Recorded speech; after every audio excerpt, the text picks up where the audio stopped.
Gadis itu dipaksa masuk ke dalam tong kimchi. Dan orang itu adalah ayahnya sendiri. Dia tidak menghirau tangisan putrinya dan menutup tong itu. Kemudian dia menahannya dengan batu. Dan tujuan dia melakukan itu adalah mengundang dewa merasuki dirinya. Dia menggunakan sapu bulu ayam dan menari di tengahnya.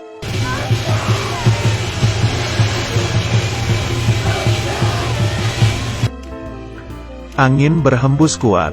Pria itu seperti sedang dirasuki. Tubuhnya terus bergemetar. Kemudian terdengar teriakannya.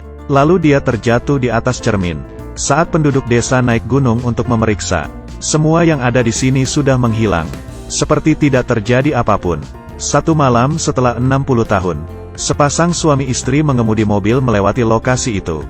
Tapi tidak sengaja, mereka menabrak seekor anjing. Pria itu membuka pintu dan berjalan ke depan. Kemudian mengangkat anak anjing yang sekarat, dan ditaruh ke dalam bagasi. Dan ada seorang wanita di dalam sana. Dia adalah istri pria itu. Untuk menjalani kehidupan yang baik dengan pacarnya, pria itu memutuskan untuk membunuh dan menguburkan istrinya. Dia terus-menerus menyekop dinding batu di depannya, dan mengali lubang yang bisa menguburkan mayat. Dua tali berhenti di tengah, tapi langsung diputuskan olehnya. Tampaknya dia tidak memperhatikan mantra di atas. Dia menyembunyikan mayat di dinding batu, kemudian menata kembali batu bata. Tapi saat mereka akan pergi, dari dalam dinding batu terdengar suara istrinya. Pria itu mendekat dan memeriksa. Perlahan-lahan dia mengeluarkan batu bata. Bukankah dia sudah mati? Pria itu terkejut hingga terjatuh di lantai. Kemudian terdengar suara teriakan. Di depan dinding batu itu menjadi kosong. Keesokan hari, sepasang saudara masuk ke dalam hutan untuk menemukan anak anjing mereka yang hilang. Dari dalam dinding batu terdengar suara anjing menggonggong. Sang kakak berpikir anjing itu ada di dalam, sehingga dia memberanikan diri untuk masuk ke dalam. Dalamnya sangat gelap. Kakak mengeluarkan ponselnya untuk menerangi. Setelah berkeliling di sekitar, dia menemukan sesuatu yang bergerak di sudut, tapi belum sempat melihat dengan jelas. Ponselnya tiba-tiba berdering. Sang kakak segera menutupnya. Saat dia melihat ke atas, dia ditarik oleh sesuatu ke dalam dinding batu. Setelah mendengar teriakan kakaknya, sang adik memberanikan diri untuk mendekat. Kemudian ada tangan yang keluar, yang membuat sang adik terkejut hingga terjatuh. Itu adalah kakaknya. Dia segera berlari keluar dan membawa adiknya kabur. Dia pergi meminta orang tuanya untuk datang ke sana. Tapi pria itu tidak menemukan apapun. Dia masuk ke dalam dinding batu dan memeriksa. Dia melihat sebuah pintu besi yang terkunci. Pria itu dengan sekuat tenaga membuka pintu besi itu. Ada seorang wanita yang keluar dari dalam. Kemudian dia mengeluarkan busa putih. Mukanya berubah menjadi hijau. Dan akhirnya mati di pelukan pria itu. Segera polisi menutup lokasi itu. Polisi Kim yang sedang memeriksa, menemukan sebuah foto yang penuh dengan debu. Di dalam foto ada seorang pria dan anak kecil. Huizi yang melaporkan kasus ini, sedikit kesal dengan pertanyaan polisi. Dengan marah dia membawa suaminya pergi dari lokasi itu. Saat malam hari, Huizi mengatur barang-barangnya di rumah. Di luar jendela tiba-tiba ada suara ketukan pintu. Dia membuka tirai dan melihat. Ternyata seorang gadis kecil. Huizi segera membuka pintu dan bertanya mengapa dia ada di sini. Tapi gadis itu tidak menjawab. Bahkan matanya tidak berani melihat langsung Huizi. Huizi yang baik hati membawa gadis itu ke dalam rumah. Dia membersihkan tubuh gadis itu yang kotor. Huizi memutuskan untuk memandikannya terlebih dahulu.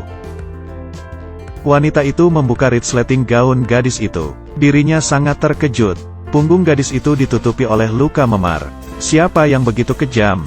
Dia dengan hati-hati membersihkan gadis itu. Tapi itu membuatnya merasa sakit. Setelah mandi, Huizi memberikan pakaian kepada gadis itu. Gadis itu seperti boneka. Dan saat itu, gadis itu membuka mulutnya. "Mama," suaranya persis sama dengan putrinya. Huizi bertanya tentang namanya. "Namaku Junsi." "Junsi? Namaku juga Junsi." Ini sangat menakjubkan. Tapi Huizi tidak terus bertanya. Setelah menenangkan Junsi, dia pergi bekerja seperti biasanya. Namun saat Huizi pergi, Junsi terbangun. Perlahan-lahan dia berjalan ke dalam kamar. Di sana ada ibunya Huizi. Melihat nenek yang tertidur, Junsi perlahan-lahan berjalan masuk.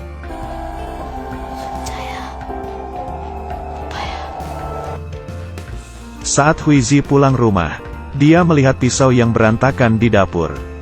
Dari lantai atas terdengar suara. Huizi mengikuti suara masuk ke dalam kamar.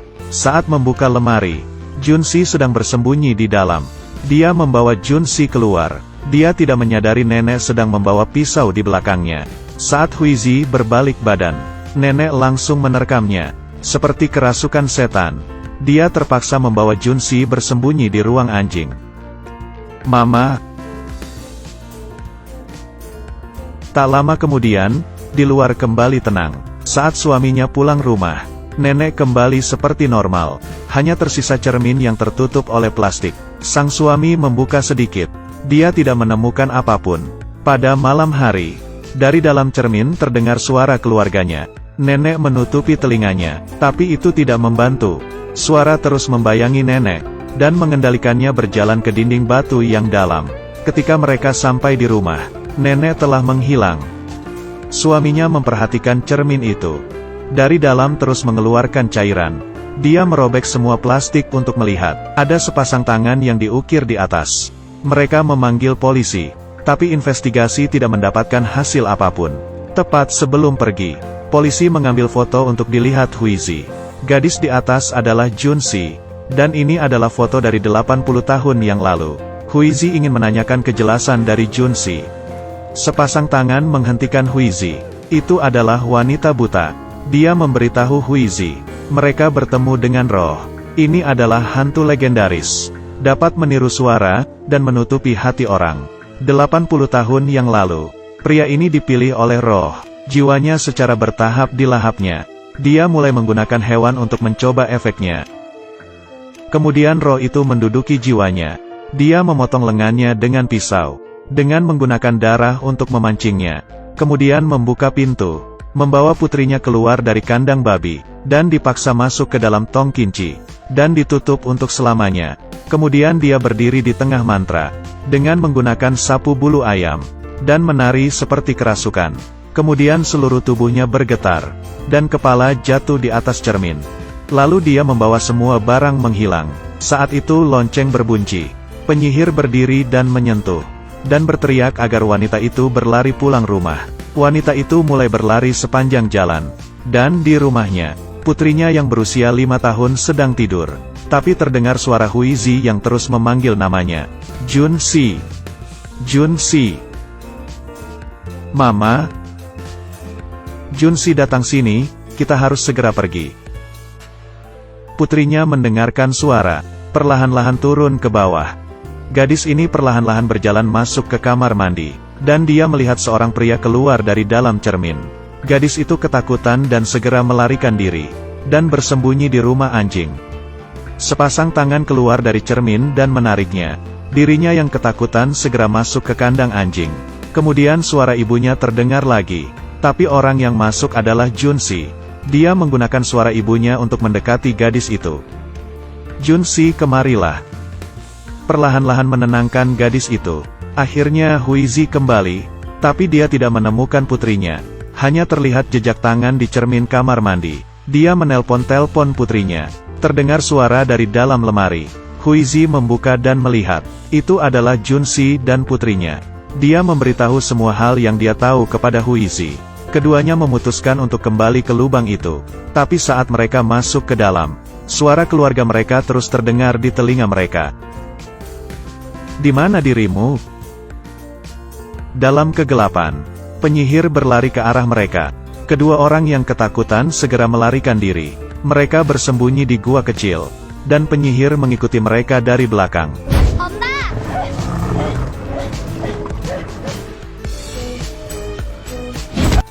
Huizi ketakutan dan berlari ke depan. Dia menemukan dirinya masuk ke dalam kamar yang penuh dengan cermin. Dalamnya penuh dengan suara keluarganya. Huizi menutupi telinganya dan bersandar di cermin. Sepasang tangan memeluknya dari belakang. Dengan suara suaminya, terus-menerus menariknya masuk ke dalam cermin. Untungnya suaminya datang tepat waktu. Dengan palu menghancurkan semua cermin.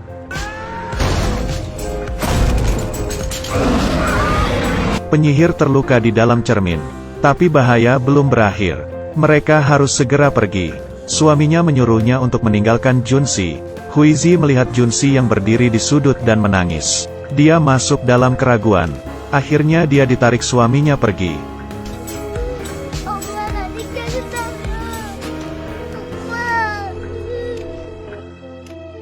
Kedua orang memanjat tangga ke atas. Tapi saat mereka akan sampai di pintu keluar, Huizi terdengar suara Junsi lagi.